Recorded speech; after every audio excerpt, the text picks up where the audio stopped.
예, 안녕하세요. 세종대학교 홍익입니다. 오늘은 로스차일드의 탄생에 대해서 한번 알아보겠습니다. 여러분, 제가 저번 시간에 미국의 연준이 어떻게 설립되었는지 그 과정을 잠깐 말씀드린 적이 있었습니다. 즉, 네덜란드 유대인들이 네덜란드에서 무역과 금융을 발전시켰는데 이 세력들이 항해조례에 의한 양국 간 전쟁 때문에 더 이상 네덜란드에서 무역을 할 수 없는 처지가 되자 고스란히 영국으로 이동을 합니다. 그래서 영국이 후진국이었다가 이 무역 강국이자 금융 강국이 된 거죠. 이 시기에 영국의 발전된 금융 산업을 유럽 전 대륙으로 확산시킨 가문이 있었는데 이 가문이 바로 로스차일드입니다. 그러니까 로스차일드로 인해서 예전에는 한 나라에만 국한되었던 금융 산업이 이 멀티 글로벌 은행 체계가 되면서 전 유럽을 하나의 금융권으로 이런 통합시킨 그러한 역할을 해낸 게 로스차일드 가문이고, 이러한 멀티 국제은행이 탄생되게 된 그 과정을 지금서부터 한번 같이 알아보시죠. 로스차일드가 탄생하게 된 거는 18세기 이제 후반인데요. 원래 로스차일드 가문은 동구에 살았었는데 그 마이어 암셀 할아버지 시절에 프랑크푸르트로 이제 이주를 합니다. 그래서 프랑크푸르트 게토에 이렇게 갇혀 살았었는데 그 게토에서 할아버지가 이제 골동품상을 열면서 그 골동품상에서 여러 가지 상품들도 팔 뿐만 아니라 그 대부업도 같이 했었어요. 그런데 1744년에 마이어 암셀이 태어났는데 마이어 암셀은 어려서부터 굉장히 총명했습니다. 그래서 부모들이 랍비를 만들기 위해서 랍비 학교에 보냈어요. 그래서 10살 때 랍비 학교에 보내줬는데 랍비 학교에서 한 3년 정도 공부를 했는데 불행하게도 부모님들이 다 돌아가셨어요. 그래서 더 이상 마이어 암셀을 후원할 수 있는 여건이 안 됐기 때문에 마이어 암셀은 학교를 중퇴하고 취직을 하게 됩니다. 그때 취직을 했던 게 오펜하이머 은행이었어요. 그래서 오펜하이머 은행에 들어가서 7년간 근무를 하면서 당시의 금융 기법이나 금융의 원칙이나 흐름을 다 배우고 자기 고향으로 돌아옵니다. 돌아와서는 할아버지가 물려준 골동품상을 받아서 그 게토에서 운영을 해요. 그러면서 당시 마이어 암셀은 이 오래된 돈을 수집하면서 당시의 귀족들이 그 오래된 돈 수집 붐이 불었어요. 그래서 이 암셀은 자기가 오래된 그 동전에 대한 카탈로그를 이쁘게 만들어서 귀족들한테 이거를 발송하고 장사를 하기 시작했어요. 그러니까 그 옛날에 DM 마케팅, 다이렉트 메일 마케팅을 시작을 한 거죠. 그리고 다른 누구보다도 그 동전을 아주 싼 값에 좋은 것들을 팔기 시작했습니다. 그래서 당시 비레른공이라고 하는 아주 유력 왕족하고 선이 닿게 됩니다. 그러한 동전을 팔면서 그 신뢰관계를 쌓으면서 마이어 암셀은 자기 장사를 이제 조금씩 불려가게 됐는데 나중에는 어용상인이 돼요. 그러니까 어용상인이라는 게 어떤 뜻이냐면 왕궁하고 거래를 할 수 있는 권리를 가진 상인을 어용상인이라 하는데, 그러니까 어용상인이라는 건 당시 유대인 상인 중에서도 나름 굉장히 특별한 권리를 얻은 상인입니다. 그래서 유대인 사회에서도 어용상인이 되면 굉장히 대우를 해줬어요. 그래서 덕분에 결혼에 반대하던 장인이 딸을 줍니다. 그래서 이제 결혼을 하게 돼요. 그런데 이 정통파 유대인들은 자녀는 하나님이 주시는 선물이라고 생각하기 때문에 하나님이 주시는 대로 다 받아요. 그러다 보니까 이 로스차일드는 자녀를 한부인으로부터 19명을 얻게 됩니다. 그런데 키우다가 당시는 전염병이나 이런 역병들이 많아가지고 그 중에 9명은 죽었어요. 그래서 10명의 자식들이 살아남는데 그 중에 5명은 사내 녀석이고 나머지 5명은 이제 여자아이들이었는데, 유대인의 특성은 여자는 가문의 사업에 끼어들지 못하게 합니다. 유대인 사회는 철저히 가부장적 사회예요. 그래서 5 아들을 데리고 사업을 하면서 이 5 아들을 어음을 교환할 수 있는, 당시 비레름의 어음을 많이 활인해주는 역할을 했는데, 그거를 유럽 각지에서 할 수 있도록 유럽 각지의 주요 도시에 아들들을 파견합니다. 그래서 가장 먼저 셋째 아들인 네이선을 영국의 맨체스터로 파견해서 맨체스터에서 직물을 가공해서 프랑크푸르트 상점으로 조달을 하게 만들어요. 그리고 어음 거래를 하면서 큰아들은 프랑크푸르트에 놔둬서 프랑크푸르트 금융을 총괄하게 만들고, 이 큰아들은 나중에 통일 독일의 초대 재무부 장관이 됩니다. 그 다음에 둘째 아들은 오스트리아 빈으로 보냅니다. 그리고 셋째 아들은 나폴리를 보내요. 셋째 아들은 영국에 먼저 가 있고 넷째 아들이 나폴리로 갑니다. 그리고 막내 5번째가 파리에 가서 자리를 잡으면서 어음 교환소를 하면서 그 어음 교환소가 나중에 은행으로 커가게 됩니다. 그래서 로스차일드는 독일이나 영국, 한국뿐만 아니라 유럽의 주요한 국가에 모두 다 은행을 만들므로써 처음으로 글로벌 은행이 탄생하게 되는 겁니다. 그 과정을 다시 한번 알아보죠. 처음에 이 암셀 로스차일드가 빌레름 공화국 관계를 맺은 거는 그러한 그 오래된 동전의 수집 관계로 관계를 맺었지만, 그 다음에는 어용상이 되면서 그 궁정에 물품을 납품하면서 더 신뢰관계를 쌓게 되는데, 당시 빌레름이 어떠한 사업을 하고 있었냐 하면 용병 사업을 하고 있었어요. 당시에는 사실은 일자리가 많지 않았기 때문에 특히 독일 지역에 내에 있는 영주들은 독일이 당시에는 굉장히 척박한 곳이고 살기 힘든 곳이었어요.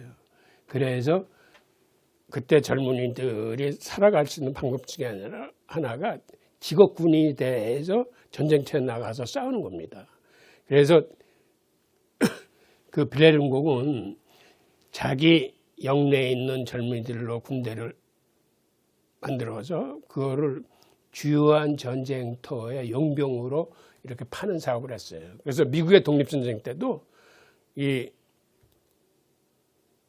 영국군의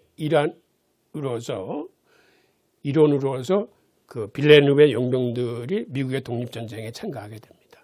그리고 영국으로부터 그 용병 대금을 어음으로 받기 시작하는 거예요. 그런데 이 어음을 바로 로스차일드가 그 활인 업무를 하는 겁니다. 근데 활인 업무를 하는데 맨체스터에 있는 셋째 아들이 이 직물 장사를 해서 번 돈을 가지고 빌레름한테 받은 어음을 간접 할인을 하는 게 아니라 저쪽에서 보내줄 돈과 이쪽에서 갈 어음을 상쇄시키는 방법으로 시중의 어음 할인 수수료를 절약하는 방법을 해가지고 돈을 많이 벌게 되는 계기가 됩니다. 그런 식으로 사업을 시작했는데, 특히 맨체스터에 파견된 네이선이 금융에 눈을 뜨는 계기가 있는데, 네이선은 처음에 맨체스터에 도착해서 거기 생지 즉 직무를 사다가 조금이라도 돈을 더 많이 남기기 위해서 자기가 직접 염색하는 곳을 알아보고 그 다음에 그거를 봉제 옷을 만드는 이 일련의 과정을 한 1년 이상의 프로젝트를 해가지고 생산 원가를 절약하고 난 다음에 이거를 독일 아버지 상점에 대는 역할을 했거든요. 그런데 자기는 1년 동안 열심히 제조를 했는데 자기가 막바지에 은행으로부터 대출을 받아가지고 그 선적하기까지 한 3개월 동안 금융으로 쓴 게 그 사람들이 버는 돈이 자기가 1년 동안 버는 수익보다 더 많은 거예요. 금융 대출 사업이라는 게. 거기서 네이선은 돈을 벌려면 내가 금융 사업을 해야 되겠구나라는 걸 깨닫고 맨체스터의 그 사업을 정리하고 런던으로 내려옵니다. 그리고 그때 때마침 빌레름이 나폴레옹 군이 쳐들어옴으로써 자리를 피신하면서 자기가 갖고 있던 돈 중에 많은 부분을 로스차일드한테 맡겨요. 그래서 로스차일드가 이 돈을 런던에 있는 셋째한테 보내서 그거를 불리게 합니다. 그 통해 런던에 있는 네이션이 큰 금액을 가지고 그 채권 시장에 뛰어들 수 있었고 그 채권 시장에서 그 큰 손으로 이제 대접을 받으면서 큰 수익을 올리게 됩니다. 그러니까 로스차일드가 처음에 이렇게 성공할 수 있었던 건 빌레름의 자산 덕분이었었는데 여기에는 자그마한 일화가 하나 있습니다. 빌레름이 피난을 가면서 로스차일드한테 맡긴 돈을 로스차일드가 이거를 잘 보관하기 위해서 나폴레옹 군이 침입을 해서 로스차일드 가문의 수색을 나왔을 때 그 돈은 나폴레옹 군이 찾을 수 없는 깊은 곳에 숨기고 오히려 자기의 돈을 그들이 쉽게 찾을 수 있는 발각되긴 쉬운 장소에다 둠으로써 자기 돈은 죄 뺏깁니다. 자기 돈은 뺏기지만 빌레름이 맡기고 간 돈은 끝까지 잘 간수를 했어요. 그래서 나중에 빌레름이 돌아왔을 때 그 재산을 온전히 다시 돌려줍니다. 그때 빌레름이 감동을 받아가지고 당신한테는 내 돈을 연 2%로 쓸 수 있는 모든 권리를 주겠다라는 얘기를 함으로써 이 로스차일드가 빌레름의 재산을 전문적으로 관리를 하는 그러한 거상이 됐다고 그래요. 그런데 이거는 사실은 경제학자들마다 이거를 바라보는 눈이 틀린데 이거는 만들어진 이야기다라는 설도 있어요. 하지만 중요한 거는 하여튼 로스차일드가 큰 이면에는 빌레름공의 자본이 큰 역할을 했다는 거는 그거는 확실한 사실입니다. 그 후 나폴레온이 유럽 대륙을 봉쇄를 하게 됩니다. 영국을 고사시키기 위해서. 그러다 보니까는 영국에서 그간 수입해오던 모든 물품들의 가격이 폭등하기 시작하는 거예요. 그래서 네이선은 이때 어떤 전략을 쓰냐 하면 자기 형제들을 이용해서 영국 상품들을 유럽 대륙에 밀수를 시작합니다. 그러니까 밀수를 하기 위해서 이 수송 루트 같은 걸 만들어 가지고 그때 밀수로 사실은 또 떼돈을 벌어요. 그리고 유대인들은 정보를 참 귀중하게 생각하는 민족입니다. 그들이 돈을 벌 수 있었던 건 사실은 정보력 덕분이거든요. 그러니까 고대에 로마 제국하고 싸우다가 영토를 잃고 세계 방방곡곡에 흩어져 살게 되는데 그들이 흩어져 살면서도 종교적인 의문점이 생기면은 랍비들 간에 편지를 써가지고 그거를 물어보는 이러한 전통 적인 그 제도가 생겼어요. 그래서 처음에는 종교상의 의문점을 서로 편지로 교환했는데 당시에는 교통사정이 나빠서 그런 편지 왕래를 한다는 것도 굉장히 힘들었어요. 그러니까 새로운 길을 개척하고 정말 강 건너 산 넘어 가야 되는 이런 경우가 많았기 때문에 그런 어려움이 있음에도 그들은 종교적인 교리와 탈무드라는 이런 나름대로의 국제법을 지키기 위해서 끊임없이 종교적인 물음과 그러한 토론을 같이 할 수뿐이 없었어요. 그런데 나중에는 이 서신의 역할이 어떤 식으로 부가가치가 높아지냐면 거기에 종교적인 문제뿐만 아니라 자기 지역의 상품 정보, 그 다음에 환시세 정보, 즉 상업에 유용한 정보들을 같이 써서 거래를 하기 시작하는 겁니다. 그러니까 유대인들은 그런 당시의 고급 정보를 독점할 수 있었기 때문에 각 지형의 환거래를 할 수 있었던 거예요. 그러니까 고대 환전상은 사실은 유대인의 이게 독점 사업입니다. 왜 그러냐면 각 지역의 정확한 환시세를 파악할 수 있어야 되는데 그 환시세를 파악할 수 있는 조직은 사실은 유대인 조직뿐이 없었던 거죠.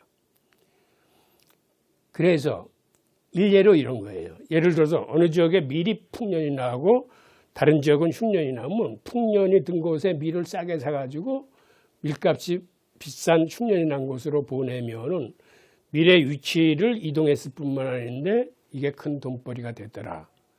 더 나아가서 환거래도 이쪽 지역은 금 1kg에 은 15kg인데 이쪽 지역은 금 1kg의 교환비가 10kg다 하면은 이쪽 지역에 은 15kg를 갖고 이쪽 지역으로 가면 금 1.5kg를 살 수 있는 겁니다. 이 금을 가지고 다시 이쪽 지역으로 오면은 그게 금 한 은 22kg로 불어나는 거죠.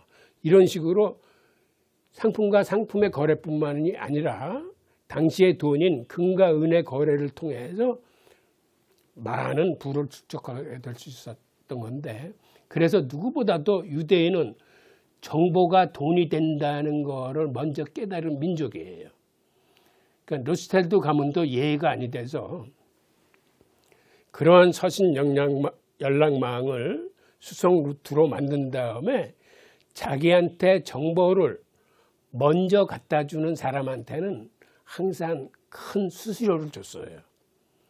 그러니까 로스텔드 가문한테 정보를 갖다 줄 적에는 다른 사람한테 가려면 한 4, 5일 걸릴 수 있는 정보를 밤을 새서 달려와서 다른 사람보다 하루 먼저 갖다 주는 거예요. 그러니까 하루 먼저 갖다 주면은 로스텔드 가문은 항상 큰 돈을 줬습니다. 그래서 영국의 그러니까 유럽 대륙간의 도보 해협을 건너는데도 풍랑이 거세지면 다른 배들은 떠나지 않는데 로스차일드한테 전달하는 정보만큼은 그 거센 풍랑을 뚫고 하루 먼저 갖다 주는 게 큰 돈을 받기 위한 아주 그냥 이게 관습화됐어요. 그래서 누구보다 빠른 정보를 습득할 수 있는 이런 고속 정보망을 구성합니다. 로스차일드한테 큰 돈을 벌 수 있는 기회를 많이 갖다 줘요. 특히 전쟁의 결과를 다른 사람보다 하루 일찍 알게 되면은 즉 패전국의 채권을 팔고 승전국의 채권을 삼으로써 나중에 전쟁 결과를 입수했을 적에는 패전국의 채권은 아주 헐값이 되고 승전국의 채권은 아주 가격이 올라가거든요. 그러니까 이 정보의 힘이라는 게 굉장히 이러한 그 채권 시장에서는 아주 중요한 정보였어요. 로스차일드 가문이 큰 돈을 벌게 되는 경우가 있었는데 그게 바로 유럽의 운명을 가르는 워털루 전쟁이었습니다. 워털루 전쟁 같은 경우 영국이 그 유럽 대륙에서 치렀던 전쟁인데 그 정보를 하루 일찍 네이선이 취득을 합니다. 그리고 주식시장에 나타나서 갖고 있던 주식과 채권을 죄 팔기 시작하는 거예요. 그러니까 다른 사람들이 보기에 정보통인 로스차일드가 저렇게 주식화 채권을 팔 적에는 우리나라가 전쟁에서 졌구나 라고 사람들이 생각하고 갖고 있던 주식화 채권을 투매를 하기 시작했어요. 그래서 오전에 100원이었던 채권이 오후에는 아주 휴지 조각이 돼서 5원으로 20분의 1 가격으로 떨어집니다. 그때 로스차일드 가문의 사람들이 그 투매로 나온 채권들을 죄 쓸어 담기 시작했어요. 그리고 다음 날 승전보가 날라듭니다. 그때 로스차일드 가문이 영국 채권의 62%를 손에 넣었다고 그래요. 그런데 이거는 니얼 퍼거슨 교수 같은 경우는 이것도 히틀러가 유대인들의 이 트릭이나 간악함을 세상에 알리기 위해서 만들어낸 거짓 이야기라는 설이 있습니다. 하여튼 이게 사실이든 거짓이든 유대인들이 정보를 활용해서 돈을 번 거는 확실합니다. 이런 식으로 로스차일드는 유럽 시장에서 큰 돈을 벌기 시작하고 그 돈을 가지고 산업혁명의 전파에 사실은 큰 기여를 하게 됩니다. 유대인의 금융산업이 근대의 산업발전에 큰 기여를 한 경우가 2번 있었는데, 한 번은 유대인들이 네덜란드에서 무역과 금융을 하고 있었을 적에 당시 연이자 15%였던 그 금융시장을 활성화시켜가지고 이자를 2% 내지 3%대로 끌어내립니다. 그 통해 비로소 네덜란드가 무역 네트워크를 전 세계로 진출할 수 있었고 세계 각국의 투자가 시작됐어요. 그러니까는 세계 무역망을 전 세계로 확대해서 투자를 할 수 있는 환경을 만든 게 유대인들의 금융산업이에요. 그뿐만이 아니라 영국의 산업혁명이 시동이 되고 세계로 전파할 수 있었던 힘이 사실은 유대인의 금융산업의 힘입니다. 당시 영국도 초기에는 이자율이 굉장히 높았어요. 연 12% 이상 됐었는데 유대인들이 채권 시장을 활성화시킴으로써 나중에는 이자율이 2.75%까지 떨어집니다. 이렇게 이자율이 떨어짐으로써 영국에서 그 투자가 활발해지고 그 산업혁명으로 인한 투자들이 시작됐습니다. 게다가 당시에 시작된 철도 산업이나 철강 산업은 대단히 자본이 있어야 되는 사업이었었어요. 그런데 이 사업이 클 수 있었던 게 이자율이 그렇게 낮게 떨어졌기 때문에 대규모 투자가 가능했던 겁니다. 특히 영국 바깥에서 프랑스나 오스트리아나 다른 나라들이 철도 산업을 할 때 그 산업 자본을 대준 세력이 로스차일드 가문이에요. 그러니까 영국 내의 산업혁명의 시작도 그 금융산업의 힘이었지만 영국 바깥에 산업혁명이 전파될 수 있었던 힘도 당시 로스차일드 가문의 그 금융업의 힘이 굉장히 컸음을 알 수 있습니다. 이런 식으로 유대인들은 금융산업을 통해서 세계 산업의 발전에 기여한 공로가 큽니다. 현대에 와서 그들이 금융자본주의에 너무 탐닉적으로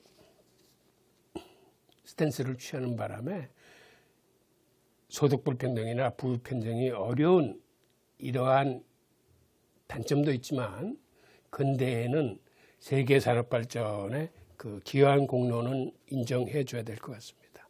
그리고 로스차일드 가문은 전쟁 시기에 금을 활용해서 굉장히 큰 돈을 법니다. 어떻게 그렇게 큰 돈을 벌 수 있었냐면 전쟁터에서는 자국 통화가 아닌 외국 통화는 그렇게 힘을 쓰지 못해요. 그러니까 전쟁통에서 군대가 가장 효율적으로 군비를 관리할 수 있는 거는 실물 금이나 은이 있어야 됩니다.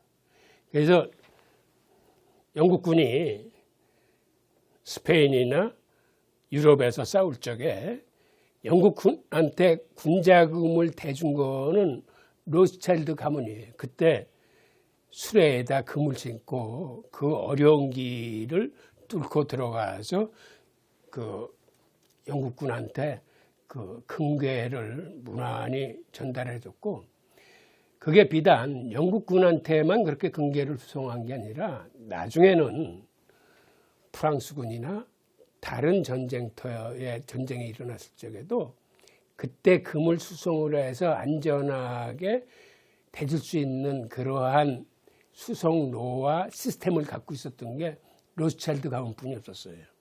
그러니까 로스차일드는 전쟁이 터지면 어떤 의미에서는 양쪽에 다 금괴를 운반해 줄 수 있는 그런 시스템을 갖고 있었고, 결국 로스차일드 가문은 이러한 시스템 덕분에 세계 금시장을 평정하게 됩니다. 그러니까 금의 중요성을 알기 때문에 그 다음에 로스차일드 가문은 세계 유명 금광들을 사들이기 시작해요. 그리고 세계 각국으로 하여금 금본위 제도를 시행하도록 유도를 합니다. 그래서 사실상 로스차일드 가문이 세계 금시장을 꽉 쥐고 있었어요. 이 전통은 사실은 근래까지도 계속되고 있었습니다. 즉 런던에서 금 가격은 로스차일드 가문이 정했어요. 그들이 아침에 원탁회의를 하면서 원탁의 큰 손들 한 5명 정도가 모입니다. 그리고 그들 간의 거래가 시작돼요. 그러면 그 가격이 그날의 런던 시장의 금시세일 뿐만 아니라 세계의 금시세가 됐어요. 이게 사실은 21세기 초까지도 런던의 로스차일드 가문이 금시세를 정했어요. 그러다가 그들이 이거를 포기한 게 그렇게 오래되지 않습니다. 지금도 세계 금거래는 런던에서 70% 이상이 거래가 돼요. 그 다음에 한 30%는 미국의 선물시장에서 거래가 됩니다. 이 오랜 전통이 로스차일드 가문 때문에 형성이 된 거고, 그들이 금시장을 장악한 이후에 세계는 이제 금본위제로 들어가게 되는 거죠. 로스차일드 가문의 또 다른 사례를 보면 로스차일드 가문이 런던의 채권 시장을 굉장히 발전시킵니다. 그리고 영구채라는 걸 만들어내요. 그러니까 영구히 이자를 받을 수 있는 그러한 채권을 만들어내서 영국의 자본뿐만 아니라 유럽 대륙의 자본이 죄 영국 시장으로 몰리는 이런 효과를 이루어냅니다. 그리고 로스차일드 가문은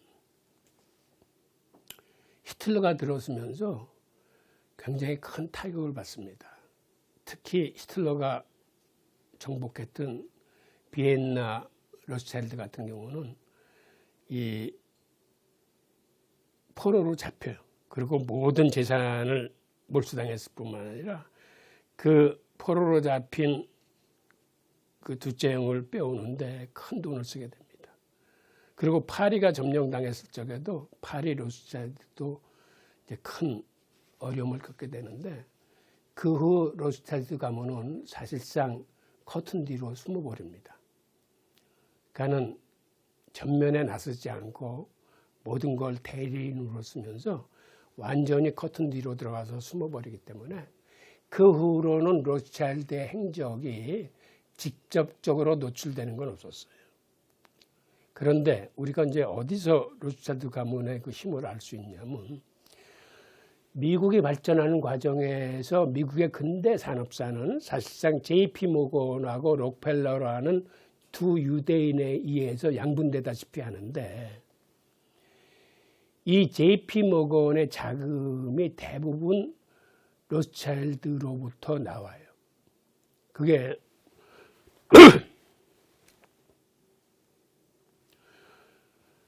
로스차일드 가문의 자금이 JP 모건한테 그 직접적인 그 줄이 연결된 게 그 JP 모건이 설립한 노던증권입니다. 노던증권이라는 지주회사가 미국의 철도 산업의 지주회사가 되는데, JP모건이 런던의 로스차일드를 한번 방문을 해요.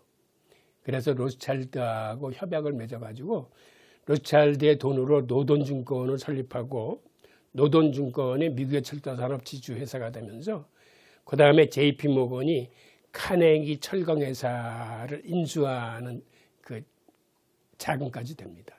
그러니까 JP모건이 미국의 근대 산업사와 근대 금융사를 개척한 인물인데 그 당시 JP자금으로부터 나온 자금이 상상을 불허할 정도로 굉장히 컸어요. 그리고 대공황 때는 JP모건과 록펠러가 대공황 때 휴지 조각이 된 미국 상장회사들의 그 주식을 죄사들이기 시작합니다. 결국 200개 상장회사의 주식이 JP모건과 록펠러한테 7대4의 비중으로 양분됩니다. 그러니까 7이 JP모건이고 4가 록펠러인데 그 많던 자본이 JP모건 사후에 나중에 보니까 JP모건의 재산은 별로 없었어요. 그러니까 그 큰 돈이 사실은 로스차일드 자금으로 이제 추정되는 이유죠. 하여튼 2차 대전 때 히틀러한테 이렇게 크게 당한 후로 JP모건은 대리인을 앞세서 하지 본인이 그러한 사업 전면에 나서지는 않아서 지금도 JP모건의 자금이 어느 정도 되는지는 사실은 알려지지 않고 있습니다. 화폐 전쟁을 쓴 그 숭홍빈 얘기에 의하면은 JP모건 로스차일드의 자금은 지금 유명한 그 금융회사들의 자금이나 역대 유명한 부호들의 자금을 뛰어넘는 어떤 상상 불허의 큰 돈이라고 추정이 되고 있을 뿐입니다. 그리고 로스차일드 가문들이 후대에 들어와서는 금융산업 전면에는 나타나지 않지만 사실은 여러 가지 일을 하게 돼요.